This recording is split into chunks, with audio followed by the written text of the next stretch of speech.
बिस्मिल्लाहिर्रहमानिर्रहीम। Dear students, अस्सलाम वालेकुम। आज मैं उर्दू में इसलिए लेक्चर दूंगा कि ये टॉपिक बड़ा अहम है। एक तो क्रिस्टलोग्राफी का एक अहम पोर्शन है, एक अहम टॉपिक है और एग्ज़ामिनेशन पॉइंट ऑफ व्यू से भी अहम है। तो the topic is close packed crystals. अगर आपके पास स्फेयर्स हैं या बिलियर्ड्स हैं और इनको आप किसी पैटर्न में अरेंज करना चाहे और एक ऐसा पैटर्न जिसमें ये बिलियर्ड्स बिल्कुल क्लोजेस्ट एक दूसरे के साथ रहें, तो ये एक पॉसिबल पैटर्न हो सकता है। इससे ज़्यादा क्लोज स्फेयर्स नहीं हो सकते, ठीक है। तो ये एक लेयर बन जाता है। इसी तरह अगर आप दूसरा लेयर इसके ऊपर अरेंज करना चाहें, पुट करना चाहें, तो ये कुछ इस तरह आ जाएगा, ठीक है। और बिल्कुल पैटर्न वही है, पैटर्न बिल्कुल वही है, लेकिन सिर्फ जो फ़र्क आपको नज़र आ रहा है वो इसकी पोजीशन का है, ठीक है। मसलन ये बिलियर्ड अगर एक पोजीशन पे है तो इसका फर्स्ट बिलियर्ड कोई दूसरी पोजीशन पे होगा। अब देखिए यहाँ पे जो डिम्पल्स आप देख रहे हैं, ये डिम्पल्स हैं ना, स्पेसेस। तो इसमें ये चैनल्स आपको नज़र आ रहे हैं, दो किस्म के चैनल्स आपको नज़र आ रहे हैं या लोकेशंस आपको नज़र आ रहे हैं। एक ये जो कि बिल्कुल एक फ्री चैनल है, आर पार इसका एक होल मौजूद है। दूसरा ये कि ये डिम्पल जो है ये बिल्कुल क्लोज्ड है, ठीक है। तो इसके बियॉन्ड एक स्फेयर पड़ा हुआ है फर्स्ट लेयर का। तो अब तीसरे लेयर के लिए आपके पास चॉइस मौजूद है। चाहे तो आप यहाँ पे आप स्फेयर्स या बिलियर्ड्स रख दें जो क्लोज्ड हैं आपके पास, ये या चाहे तो आप इधर रख दें, ये जो होल्स मौजूद हैं आपको एक चैनल प्रोवाइडेड है, यहाँ पे रख दें। तो अब यहाँ पे इन दो ऑप्शंस के साथ आपके पास स्टैकिंग जो सीक्वेंस है उसमें चेंज आएगी और क्रिस्टल स्ट्रक्चर में भी चेंज आएगी। मसलन इसको अगर आप एक पूरा 3 डायमेंशनल लेटिस ले लें तो आपके पास इसका एक यूनिट सेल आएगा। तो यूनिट सेल का जो नेचर है, इसका जो स्ट्रक्चर है, वो भी बिल्कुल चेंज होगा इन दोनों लोकेशंस के हिसाब से, ठीक है। तो आइए देखते हैं। ये जो मैंने बता दिया ना, ये जो डिम्पल्स हैं जो कि क्लोज्ड हैं, इसकी तरह ओपन नहीं है, तो इन डिम्पल्स पे ये जो लेयर सी है इसको रखा गया है, राइट। लेयर सी या सी और ए एक दूसरे के जो है वो बिल्कुल इक्विवेलेंट हैं। इक्विवेलेंट इस लिहाज से हैं कि देखें यहाँ पे अगर आप स्फेयर रख दें तो ये स्फेयर और फिर जो सबसे निचला स्फेयर है ब्लू, वो बिल्कुल एक लोकेशन पे है। इसी तरह यहाँ पे ये स्फेयर अगर हमने रख दिया और उससे जो बिल्कुल निचला जो स्फेयर है इसकी लोकेशन सेम है, ठीक है। तो दैट इज़ वाई इस लेयर को अगर हमने ए का नाम दे दिया तो जैसा कि मैंने शुरू में बताया इसकी लोकेशन डिफरेंट है, इसको हमने बी का नाम दे दिया, लेकिन इसको अगेन ए का नाम देंगे क्योंकि ये दोनों आपस में इक्विवेलेंट हैं। होपफुली आपको ये समझ में आया होगा। तो ये एक किस्म का स्टैकिंग सीक्वेंस है और इसको हम नाम देंगे A B A B A B stacking fault. Fault नहीं, सॉरी, स्टैकिंग जो है ना, इसको हम कहते हैं स्टैकिंग ऑफ एटम्स, आयंस या मॉलिक्यूल्स। और जो ए बी है ना, इससे जो स्ट्रक्चर बनता है वो हेक्सागोनल स्ट्रक्चर बनता है और इसको हम कहते हैं हेक्सागोनल क्लोज पैकिंग या hexagonal close packed structure, HCP structure इसको हम कहते हैं। अब इसके बरक्स ये एक दूसरा सीक्वेंस है जैसा कि मैंने शुरू में बताया। अब यहाँ पे हमने बिलियर्ड्स रख दिए, ये जो आप देख रहे हैं, राइट। तो इधर जब हमने बिलियर्ड्स रख दिए तो ये बिल्कुल एक नई लेयर बन जाती है, ठीक है। हर लिहाज से, लोकेशन के लिहाज से अगर आप देखें तो ये बिल्कुल एक नई लेयर है, न ए के बराबर है न बी के बराबर है, बल्कि एक नई लेयर है। तो इसको हमने सी का नाम दिया है, ये देखो सी प्लेन या सी लेयर। तो इसका मतलब है कि ए, बी और सी। फिर आगे अगर इसको हम बढ़ाएं तो फिर अगेन ए की शक्ल में एक दूसरा लेयर आएगा, उसके ऊपर बी की शक्ल में आएगा, फिर सी की शक्ल में आएगा। तो ये जो ऑर्डर है इसको हम फिर रिपीट कर सकते हैं। This is A B C, A B C, A B C, stacking या पैकिंग। और इससे जो यूनिट सेल वजूद में आएगा वो फेस सेंटर्ड क्यूबिक होगा। नेक्स्ट स्लाइड में आप देख लें, आपको अंदाज़ा हो जाएगा। ये देखें, बिल्कुल जो बॉटम में लेयर, ग्रीन लेयर आपको नज़र आ रही है, तो ये उसका एक स्मॉल पोर्शन हमने लिया है। और जो डिम्पल्स हैं जो मैंने आपको दिखाए, उन डिम्पल्स के ऊपर ये ब्लू स्फेयर्स रखे गए हैं, और फिर उसका एक छोटा सा पोर्शन, और फिर इसके ऊपर ये जो सी है एक दूसरे कलर का, गोल्डन कलर का, तो ये इस डिम्पल के ऊपर है। तो ये बिल्कुल यहाँ पे आपको अब अंदाज़ा है कि ये फेस सेंटर्ड क्यूबिक स्ट्रक्चर है। देखें ना, ये एक फेस बन गया, और इसके मिड में ये हमारे पास एक एक्स्ट्रा एटम या बिलियर्ड या स्फेयर मौजूद है। इसी तरह ये दूसरा फेस है कि जो बन गया है ना बीच में, तो इसी तरह ये, और बिल्कुल इस तरह इस फेस में और इस फेस में आपके पास नज़र आते हैं। तो ये A B C stacking sequence है, इसको आपने याद रखना होगा।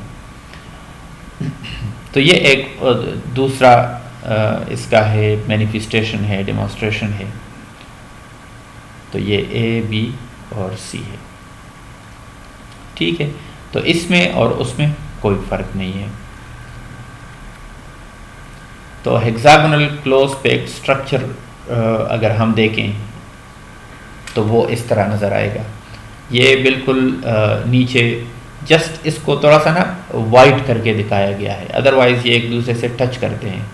जो इनकी सरफेसेस है ना, ये एक दूसरे को टच करती हैं, लेकिन इसको रीडर के लिए ना, ताकि ये सही तरह से समझ में आ जाए, वाइट करके दिखाया गया है। तो ये ए साइट है या ए लेयर है या ए प्लेन है, और इसके ऊपर जो ब्लू कलर में आप देख रहे हैं, यानी सारा तो नहीं, जस्ट एक स्मॉल पोर्शन लिया गया है, और ये डिम्पल्स के ऊपर जो है ये यहाँ पे बेसिकली पड़े हुए हैं, ये एक दूसरे के साथ टच करते हैं। तो ये बी साइट है और ये अगेन ए साइट है। तो ये एक हेक्सागोनल स्ट्रक्चर बन गया। तो ये जो स्ट्रक्चर बन गया, ये ए बी स्टैकिंग से बन गया, ठीक है। तो अब हमारे लिए जो अहम है वो हेक्सागोनल स्ट्रक्चर है, इसको आगे हम बढ़ाएंगे। जो हमने क्रिस्टलोग्राफिक प्लेन्स और क्रिस्टलोग्राफिक डायरेक्शंस पढ़ लिए, तो अभी क्रिस्टलोग्राफिक प्लेन्स जो है ना हम डिस्कस करेंगे। लेकिन इस स्ट्रक्चर में जो क्रिस्टलोग्राफिक प्लेन्स हैं उसमें 4 इंडिसेस हैं इंस्टेड ऑफ 3। ये तो एक दूसरा मैनिफेस्टेशन है, ये आप होपफुली अब अंडरस्टैंड कर सकते हैं। ये टॉप इसका व्यू है,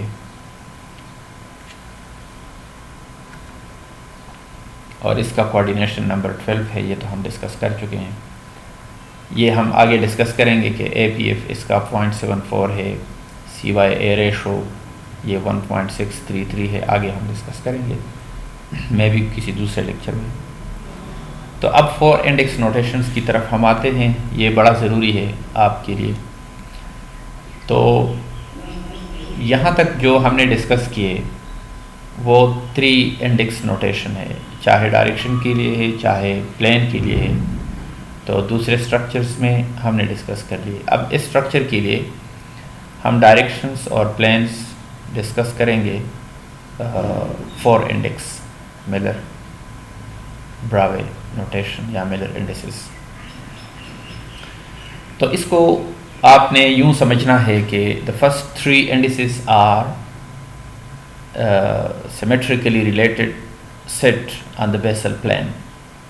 बेसल प्लेन आगे मैं आपको दिखाता हूं कि बेसल प्लेन क्या है, लेकिन जस्ट आप इतना अभी ये जान लें कि the first 3 indices are symmetrically related. ये इसको इग्नोर कर दें।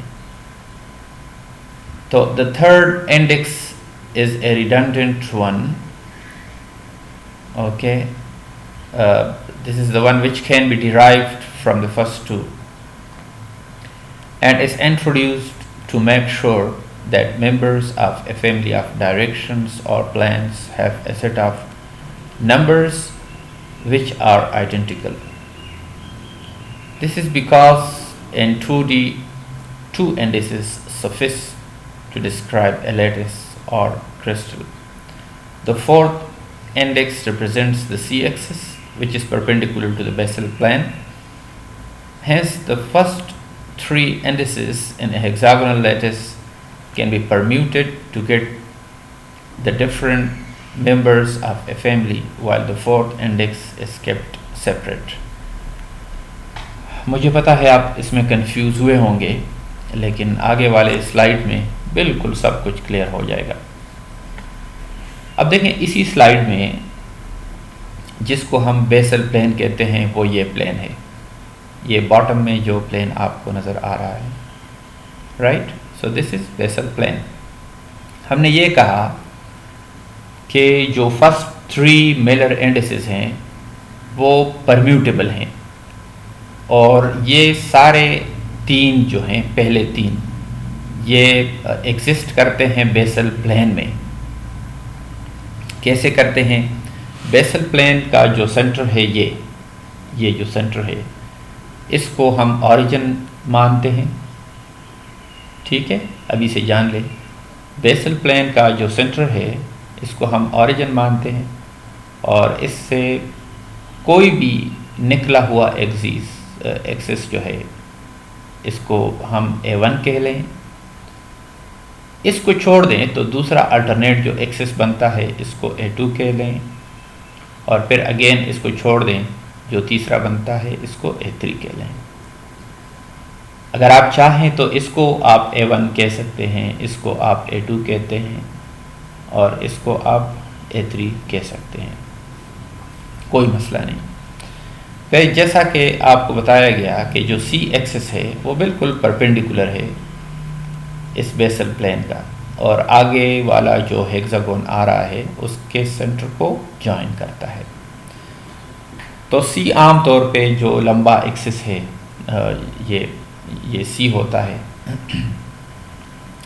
तो यहाँ पे बिल्कुल बहुत प्यारे तरीके से लिखा हुआ है कि ये H है, A1 ऑर्डर में हम चलेंगे ना, ये A1 है, तो A1 के ऊपर जो प्लेन का इंटरसेप्ट आएगा,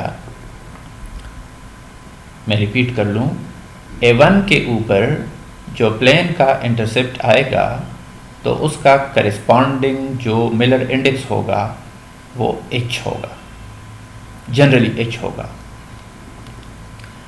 और इसी तरह A2 के ऊपर जो इंटरसेप्ट आएगा प्लेन का, उसका जो करिस्पॉन्डिंग मिलर इंडेक्स होगा वो K होगा जनरली। और फिर जो A3 है,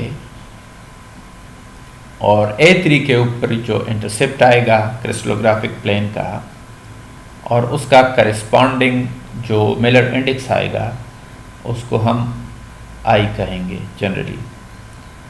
तो ऑर्डर कुछ यूँ होगा कि H K I और L फिर आखिर अपनी जगह पे आएगा।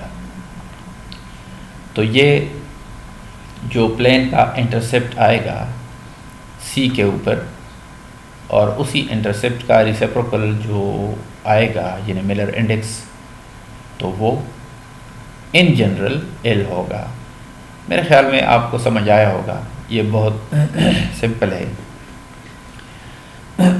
तो आगे आपको और भी समझ आ जाएगा, बहुत ही आसान है। अब देखिए यहाँ पे ये दो व्यूज़ दिखाए गए हैं। एक ये व्यू है जो कि साइड व्यू है, एक हेक्सागोनल क्रिस्टल स्ट्रक्चर दिखाया गया है, और इसमें जो ये ब्लू प्लेन आपको नज़र आ रहा है इसको हमने इंडेक्स करना है। ठीक है, तो यहाँ पे दिखाया गया है आपको कि ये अब टॉप व्यू है ना, टॉप में हम देख रहे हैं। तो यहाँ से जो निकला हुआ एक्सेस है वो ए है, इसको छोड़ के इसको हमने A2 कहा, और फिर जो अल्टरनेट है तीसरा, इसको हमने A3 कहा। ठीक है, अच्छा, तो ये जो ऊपर से अगर हम देखें इस प्लेन को, तो ये हमें कुछ यूँ नज़र आएगा, यानी ये प्लेन कट करता है A1 को। देखें ये इधर ये A1 है, ये जो A1 दिखाया गया है ना, ये बेसिकली ये है, और ये जो A2 है ये बेसिकली ये है। तो ये प्लेन कट करता है A1 को 1 यूनिट लेंथ डिस्टेंस पे, A2 को 1 यूनिट लेंथ डिस्टेंस पे, और A3 को कट करता है बिल्कुल अपोजिट डायरेक्शन में मिड पॉइंट पे, यानी इसका जो मिलर इंडेक्स आएगा वो -12 होगा। ठीक है, इसमें तो कोई दिक्कत नहीं है समझने में। अच्छा, तो इंटरसेप्ट्स जो बन रहे हैं हमारे पास, वो देखें 1 A1 के ऊपर, 1 A2 के ऊपर, -12 A3 के ऊपर, और इन्फिनिटी इसलिए क्योंकि ये प्लेन SC एक्सिस के बिल्कुल पैरेलल है। तो टॉप में ये टूवर्ड्स द रीडर है, ये जो एक्सिस है ये बिल्कुल आपकी तरफ इसको ले लें, और ये प्लेन भी आपकी तरफ इसको बढ़ाएं, तो ये दोनों आपस में पैरेलल हैं, तो इसका जो इंटरसेप्ट आएगा वो इन्फिनिटी आएगा। तो इस लिहाज से प्लेन के इंडिसेस बन रहे हैं हमारे पास, बिल्कुल उसी तरह आप रेसिप्रोकल्स ले लें, तो ये बन रहे हैं 1 1 2 बार और 0। तो ये प्लेन के मिलर इंडिसेस हो गए। अब इसमें मुश्किल क्या है? अच्छा, फिर भी अगर आपको शक हो कि मसलन आपके इंडिसेस आपने ठीक लिए या गलत लिए, या पर्टिकुलरली जो आई इंडेक्स है आई, ठीक है, तो जो है ना इसकी जो वैल्यू पे अगर आपको शक हो, तो ये याद रखें जो i = -(h+k) है। h और k की वैल्यूज़ का अगर आपको कंफर्म पता है, तो फिर i की वैल्यू आप बग़ैर किसी झिझक के इस फार्मूले से भी डिटरमिन कर सकते हैं, बजाय इसके कि आपको डायग्राम में मसलन दिक्कत हो रही हो और या टाइम गुज़र रहा हो, टाइम आपके पास कम है, तो बस जो है आप i की वैल्यू इससे फाइंड आउट कर सकते हैं। अब जो i है, मसलन h, k और l, ये तो पुराने इंडेक्सेस है ना, तो ये जो i है, ये जो नया वाला इंडेक्स है, इसकी इम्पोर्टेंस क्या है?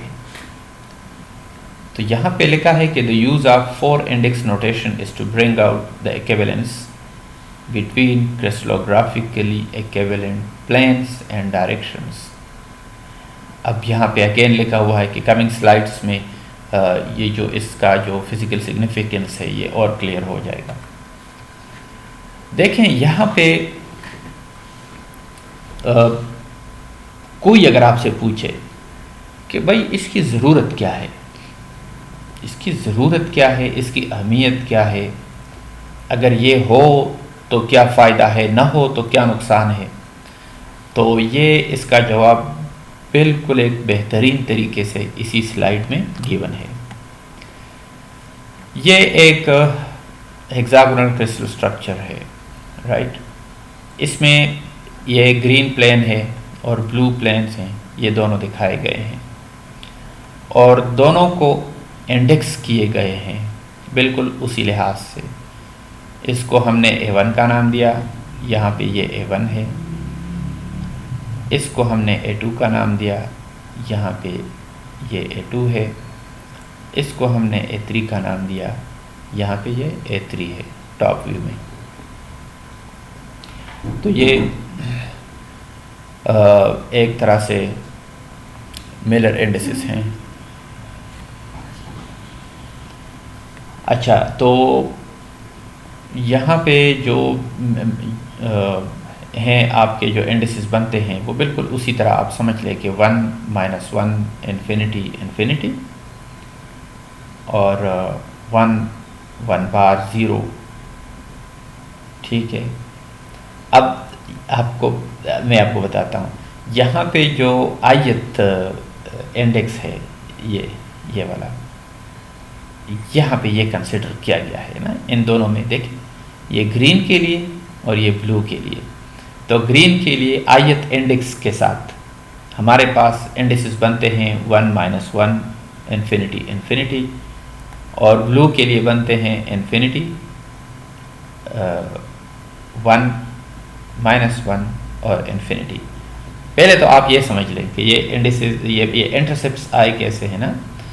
अब इसमें बिल्कुल कोई मुश्किल नहीं है, ये 1 है क्योंकि ये प्लेन ग्रीन प्लेन इस A1 को बिल्कुल 1 यूनिट लेंथ डिस्टेंस पे कट करता है, और ये -1 है क्योंकि A2 को ये बिल्कुल 1 यूनिट लेंथ डिस्टेंस पे अपोजिट डायरेक्शन में कट करता है।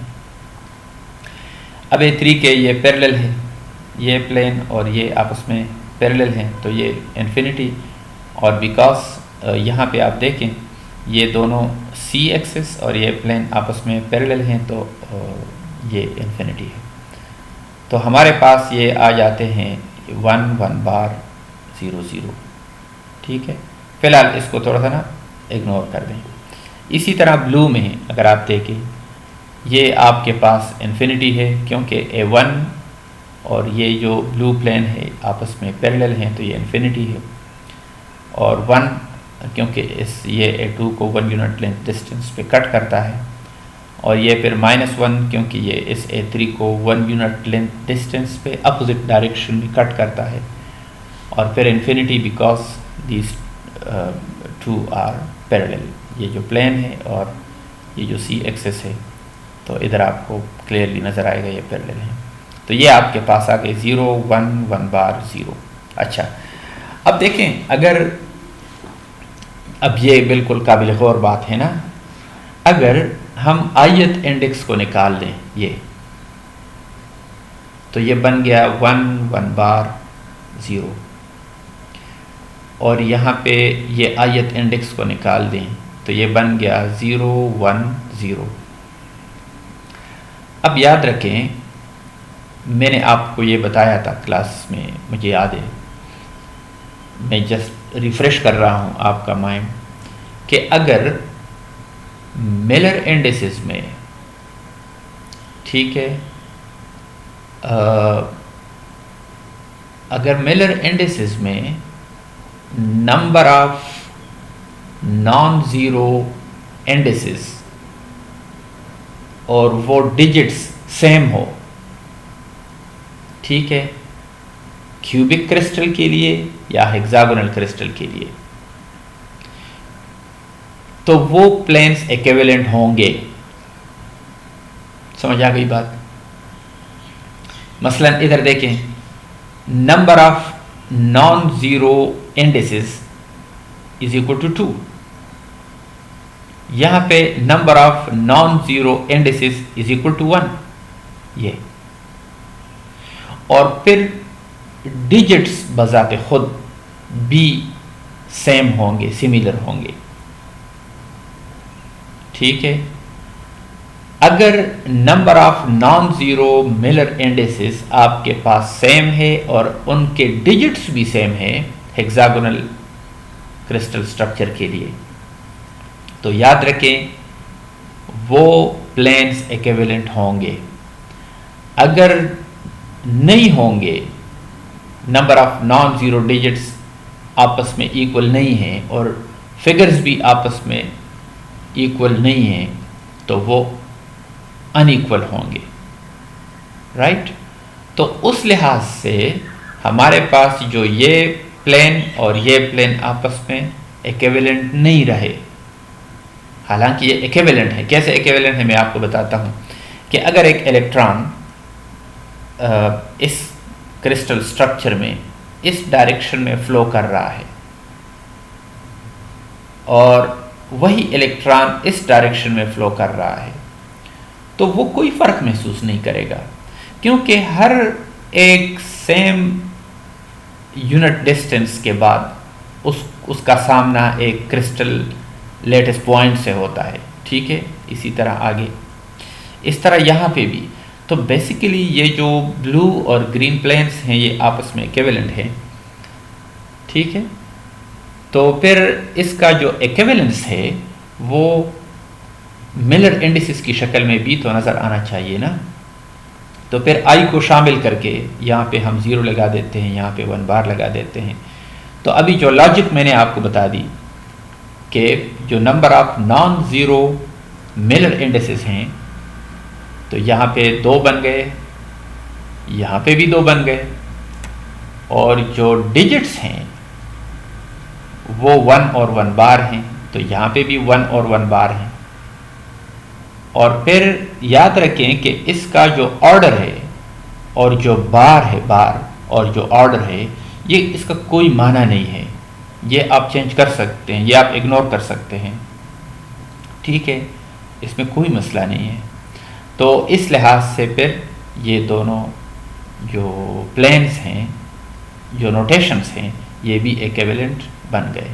तो फिज़िकली भी ये इक्विवेलेंट हैं और फिर मिलर इंडेक्स की शक्ल में भी ये इक्विवेलेंट आ गए।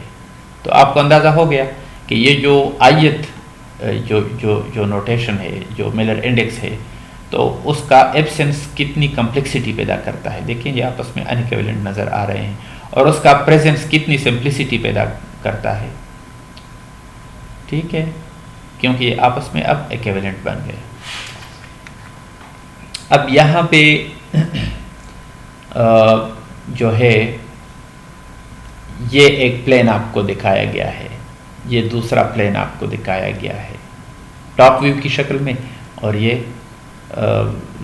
साइड व्यू की शक्ल में आपको दिखाया गया है, ठीक है।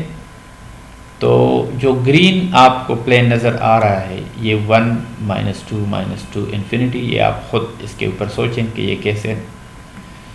और ये जो इसका है मिलर इंडिसेस, ये है 2 1 बार 0, और ये जो है 1 1 -हाफ इन्फिनिटी, और ये आपको आ रहे हैं 1 1 2 बार 0। अब मैंने आपको जो लॉजिक बता दी, अब इसके ऊपर भी अप्लाई करें ना। तो इसके ऊपर अप्लाई करने से आपके पास ये आ जाता है number of non zero Miller indices आपके पास 3 है, इधर भी 3 है,